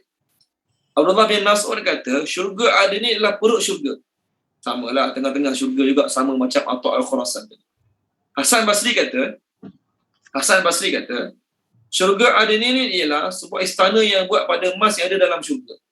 Setiap orang tu ada syurga masing-masing, manakala Adnin tu adalah rumah khas untuk dia dalam syurga dia yang dibuat pada emas, tu nama Adnin. Syurga, rumah yang khas yang dibuat pada emas yang ada dalam syurga ni tidak boleh dimasukinya kecuali Nabi ataupun orang-orang siddiq ataupun orang-orang mati syahid ataupun penguasa yang adil. Ini pendapat Al-Hasan Basri. Imam Muqatil dan juga Imam Al-Kalbi berkata, ini semua ada dalam Tafsir Al-Azhar karangan Dr. Hamka. Syurga Adnin adalah syurga yang paling tinggi. Daripada syurga Adnin inilah keluarnya mata air tasnim. Daripada syurga Adnin inilah keluarnya mata air tasnim. Dalam surah apa ini? Surah Al-Insan. Wa mizajuhu min tasnim. Pancaran airnya daripada tasnim. Nantilah kita refer pasal itu. Ini pendapat Imam Muqatil dan juga Imam Al-Kalbi. Okey. Imam Bukhari dan Imam Muslim meriwayatkan satu hadis daripada Abu Bakar bin Abdullah bin Qais. Rasulullah SAW masa baca ayat dalam surah Ar-Rahman. Boleh tak tengok surah Ar-Rahman semua? Siapa dia tolong baca? Puan Razilah tolong baca Puan Razilah surah Ar-Rahman. Boleh ya? Kita semua baca Ar-Rahman kan? Kita malam-malam baca Waqiah. Sebelah Waqiah. Saya cari muka surat. Okey. Tengok muka surat 53. Sorry. Bukan. 533. Puan Razilah. 533. Ya. Allah kata waliman khafa maqama rabbih jannatan ayat 46. 46 ya.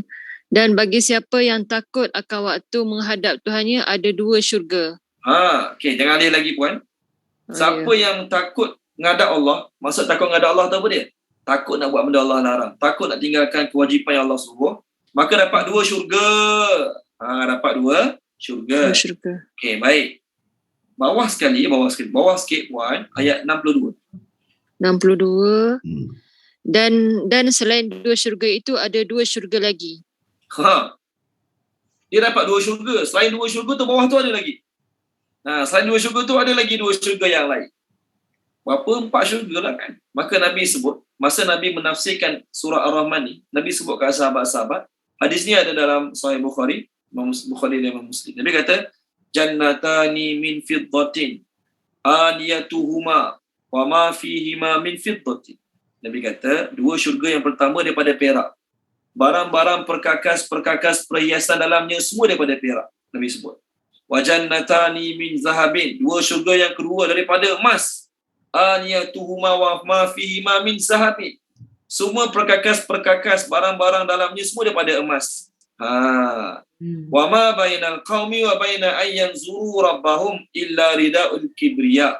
Orang dapat dua syurga emas, dua syurga perak ni, tidak ada yang memisahkan antara dia dan Tuhan dia melainkan pakaian kebesaran Allah. Maksud pakaian kebesaran Allah tu bukan pakai baju kita faham. Maksudnya pakaian kebesaran Allah tu hijab yang menutup di antara mereka dan Allah. Maksudnya kalau kita angkat kain tu terus nampak. Kita contoh, kita semayang kat surau masjid, sebelah kita semayang tu langsir wanita kat masjid kita. Sebelah langsir tu isteri kita lah kan. Angkat langsir terus nampak isteri kita solat. Contoh. Jadi memisahkan antara orang dalam syurga ni dengan melihat Allah Ta'ala adalah satu pakaian kibriya, pakaian kebesaran Allah Ta'ala saja dalam syurga. Maksud kibriya kat situ bukan Allah pakai baju, pakai kain, jangan salah faham. Nanti orang kata saya ni buat ajar benda lain pula. Okey, baik. Ada sebuah hadis yang lain. Riwayat Imam Bukhari dan Muslim juga daripada Abu Hurairah, Nabi sebut, "Inna fil jannah mi'ata darajat."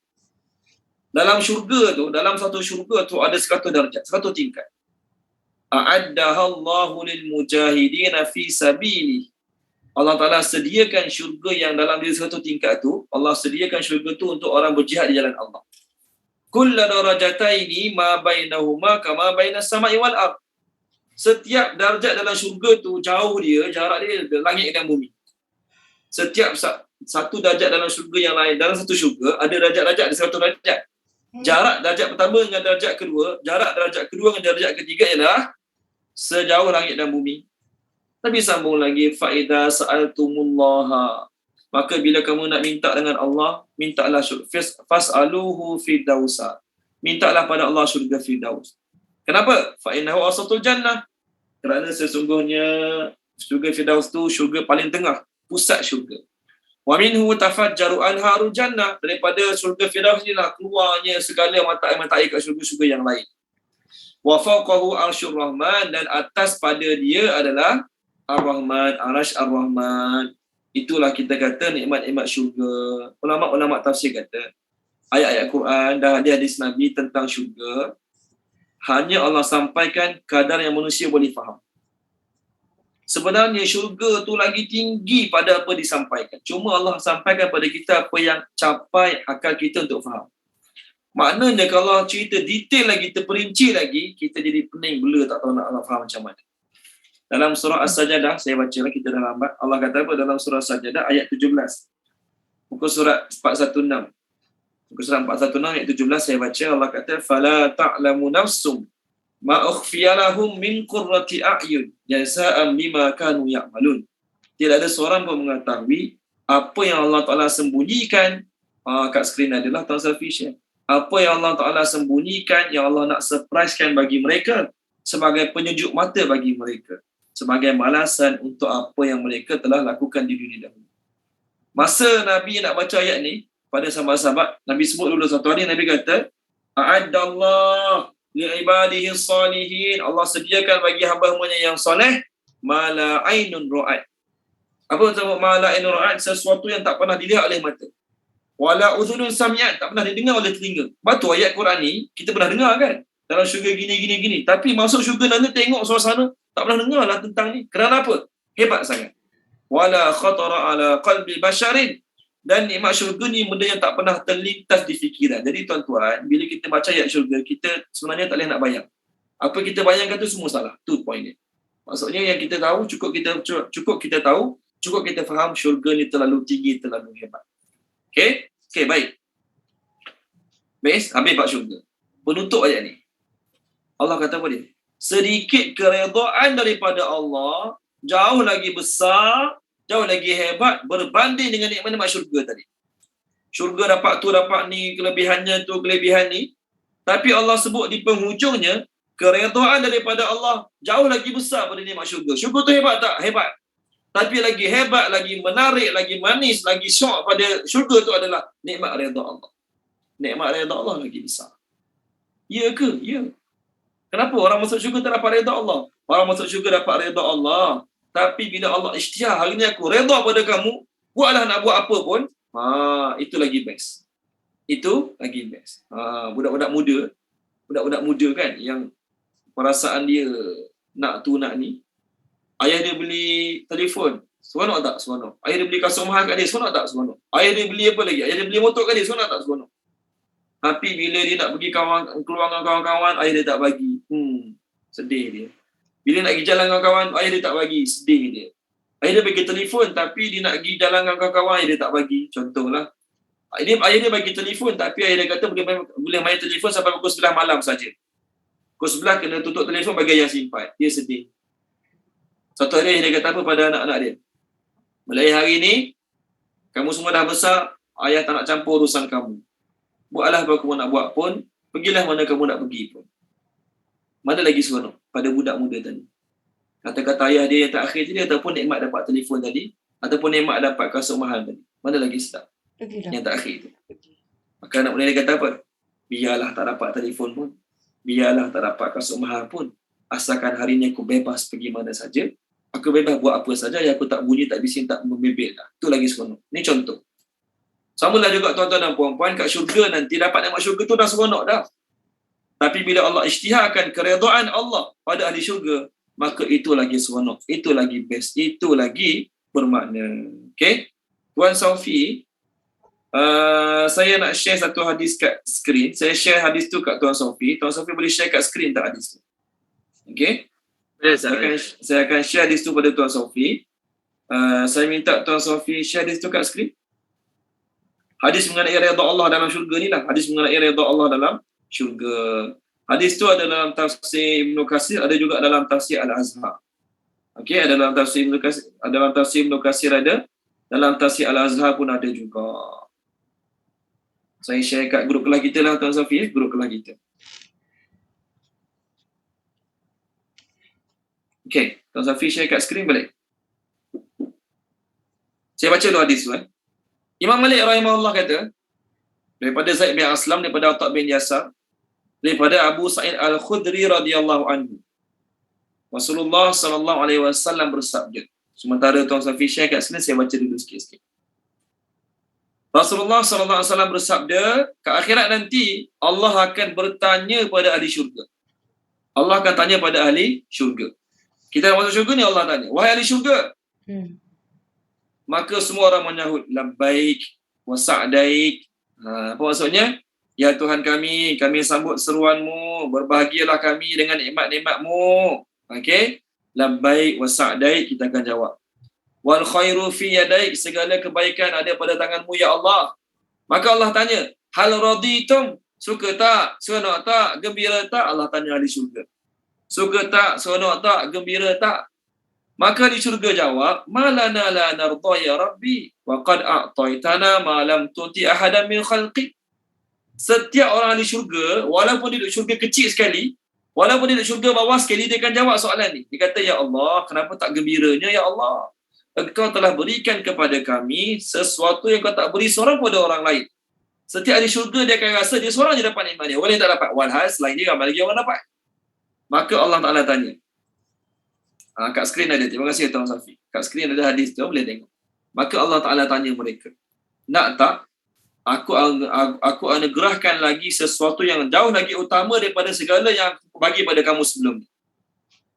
Maka sahabat semua ahli syurga sahut, ya Tuhan, ya Allah, apakah lagi yang lebih utama daripada yang kau telah berikan pada aku sebelum ni? Kau dah bagi macam-macam, sangat banyak-banyak sangat kau bagi kepada aku. Maka Allah kata, pada hari ini aku anugerahkan pada kamu semua keredaan. Maka tidak ada lagi kecewaku kepadamu sesudah ini. Maksudnya Allah takkan marah, Allah takkan marahlah, Allah takkan marah, takkan kecewa lagi pada ahli syurga selepas pada ini. Jadi nikmat keredaan Allah jauh lagi besar daripada nikmat syurga tadi. Ayat yang sama macam ni, ayat sama macam ni juga, boleh tak tengok muka surat 51. Muka surat 51, tolong baca dia. Puan Yusriza boleh, muka surat 51. Semua buka muka surat 51. Saya nak lihat ayat 14 dan 15. Boleh tak? Puan Yus baca ayat 14 dan 15. Ni lah. Aku masuklah, maafkan saya. 21, 14, 15. Bismillahirrahmanirrahim.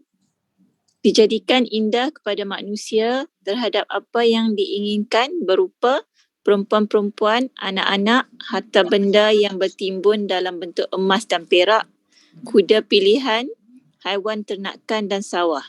Itulah kesenangan hidup di dunia dan di sisi Allah tempat kembali yang baik.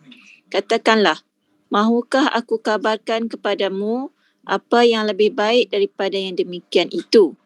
Bagi orang-orang yang bertakwa, tersedia di sisi Tuhan mereka syurga-syurga yang mengalir di bawahnya sungai-sungai, mereka kekal di dalamnya, dan pasangan-pasangan yang suci serta reda Allah. Dan Allah Maha melihat hamba-hambanya. Okay, baik. Terima kasih Puan. Last kali itu serta reda Allah. Dalam kat skrin ni, tengok kat skrin ya, Allah nak tunjuk 3 perkara yang disukai ramai. Pertama ayat 14 tu.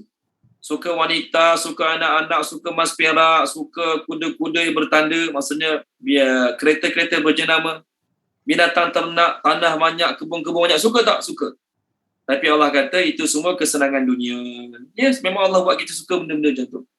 Ayat 15, Allah Ta'ala kata, nak tak aku beritahu kamu lagi bagus pada tu? Apa dia? Orang bertakwa dia akan dapat syurga-syurga yang mengalir hanya sungai-sungai. Mereka kekal dalamnya. Pasangan-pasangan yang suci daripada segala kekurangan, kekotoran.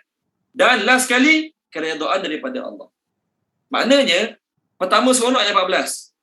Lagi seronok pada ayat 14 adalah permulaan ayat 15. Apa dia? Permulaan ayat 15. Syurga, pasangan. Lagi seronok pada permulaan ayat 15 adalah penutup ayat 15. Apa dia? Keredaan daripada Allah Subhanahu wa Ta'ala. Macam mana nak dapat ayat 15 tu? Tengok ayat 16 dan 17. Macam mana nak dapat ayat 15 tu? Tengok ayat 16 dan 17. Tolong baca dia Puan Sanaria ayat 16 17 boleh? Page yang sama Ustaz ya? Sebelah dia. Sebelah dia. Okey. Inilah sorry 16 17. Ya. Iaitu orang yang berdoa dengan berkata, wahai Tuhan kami, sesungguhnya kami telah beriman, maka ampunkanlah dosa-dosa kami dan peliharalah kami dari azab neraka. Iaitu orang yang sabar, orang yang benar, orang yang tetap taat, orang yang menafkahkan hartanya dan orang yang beristighfar pada waktu sahur. Okey, terima kasih Puan. Ni sifat-sifat orang nak dapat redha Allah ayat 15 tu. Orang semua berdoa, wahai Tuhan kami, ampunkan kami, selamat kami pada api neraka. Orang sabar, orang kuat sedekah, orang taat, orang infak dan orang yang semua istighfar sebelum masuk waktu subuh, waktu sahur. Okey, minta maaf banyak-banyak ambil masa tuan-tuan dan puan-puan lebih sikit malam ni. Sebelum habis kelas, saya ucap terima kasih kepada tuan-tuan dan puan-puan yang beri sumbangan untuk program saya baru ni. Masya Allah, video-video, gambar-gambar saya dah share dalam grup. Mudah-mudahan Allah terima semuanya sebagai saham akhirat kita. Mudah-mudahan menjadi sebab hidayah untuk mereka-mereka kat sana untuk lebih mengamalkan Islam dengan lagi baik insya-Allah. Okey. Berhenti sini dulu. Kita sambung minggu depan insya-Allah hari dan waktu yang sama. Minta maaf salah silap kalau ada, baca doa sikit. Bismillahirrahmanirrahim. Subhanallah wa bihamdihi, subhanakallahumma wa bihamdika, asyhadu an la ilaha illa anta, astaghfiruka wa atubu ilaik. Allahumma zayyinna bi zinatil Qur'an wa akrimna bi karamatil Qur'an wa syarifna bi syarafatil Qur'an wa adkhilna al-jannata bi syafa'atil Qur'an ya dzal fadli wal ihsan. Allahumma inna nas'aluka ilman nafi'an wa rizqan wasi'an wa rizqan mubarakan amalan mutaqabbala. Allahumma anfa'na bima 'allamtana wa 'allimna ma yanfa'una wa zidna ilma walhamdulillahi rabbil alamin. Amin. Amin. Okey, terima kasih semua. Assalamualaikum. Jumpa lagi insya-Allah.